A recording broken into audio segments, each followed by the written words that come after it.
Perhaps let's start with the latest humanitarian update in the Gaza enclave. What are the latest numbers you can share? I just reached out, Iman, to a spokesperson with the Office for the Coordination of Humanitarian Affairs, and yesterday, of course, we reported that those 20 trucks that were positioned at the Rafah border crossing did not go into Gaza by Tuesday night. We can now confirm that some of those trucks have gone through.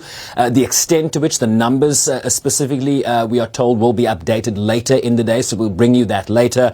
But as you're hearing from the United Nations Works and Relief Agency for Palestinian Refugees that essentially operates in the Gaza Strip, they are saying that they're going to run out of fuel tonight.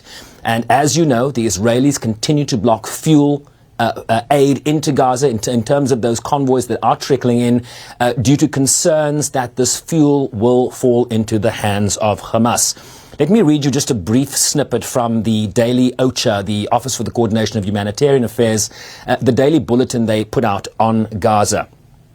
UNRWA, by far the largest humanitarian provider in Gaza, warned that unless fuel is allowed into Gaza immediately, the agency will be forced to halt operations tonight. Hospitals are shutting down.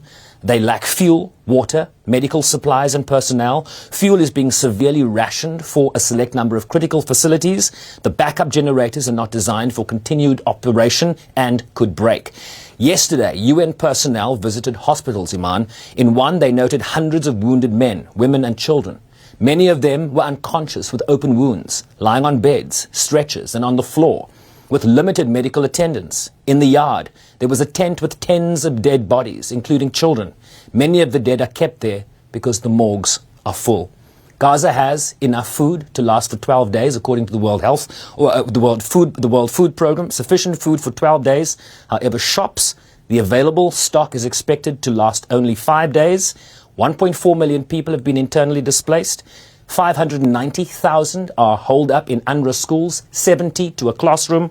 15% of those people are displaced, and they do not have they're not adequately equipped to meet those needs. So there is the snapshot of what is happening in Gaza today. So Sherwin, here we go again. The Council convening in about 2 hours from now to vote on two competing resolutions. And again, it's against the backdrop of a very stark picture you've just painted for us. What are the key differences? And additionally, what are the prospects for success here? Essentially, Russia's ambassador, Vasily Nebenzia, putting a spanner in the works, right? The United States introduced their resolution on humanitarian pauses on Saturday. They've been negotiating. They've been taking on amendments from various council members. And of course, the Russian ambassador signaling that they will not support that resolution because humanitarian pauses do not go far enough. The Russian draft resolution that was put out late yesterday afternoon, our time, essentially calls for an immediate, durable and fully respected ceasefire. The big difference with the US draft is that the US is only calling for humanitarian pauses, which speaks to the other element in the US resolution, which is Israel's right to self-defense. You know, the big question we have right now, Iman, is whether the Israelis will commence what many are talking about in terms of a ground invasion of Gaza. And so the Russians are saying we do not want the Council to pass a resolution that only provides humanitarian pauses and in that sense defers to the ability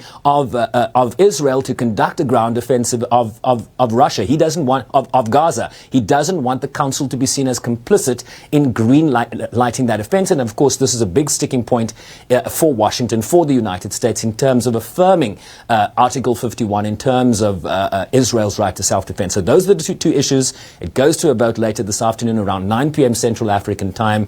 And if we were to read the tea leaves, Iman, this council is known for disappointing. I wouldn't expect any different today.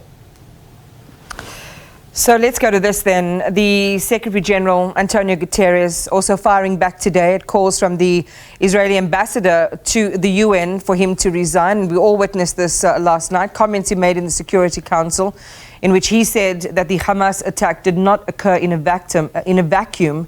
What's the latest on that?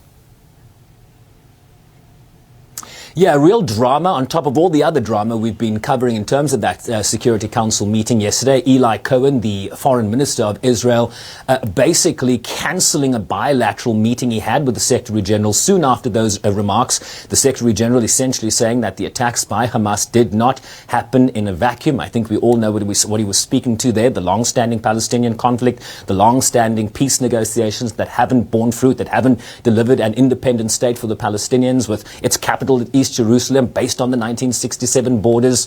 This was António Guterres earlier today responding to those calls by the Israeli ambassador Gilad Erdan for him to resign because of those comments. Watch.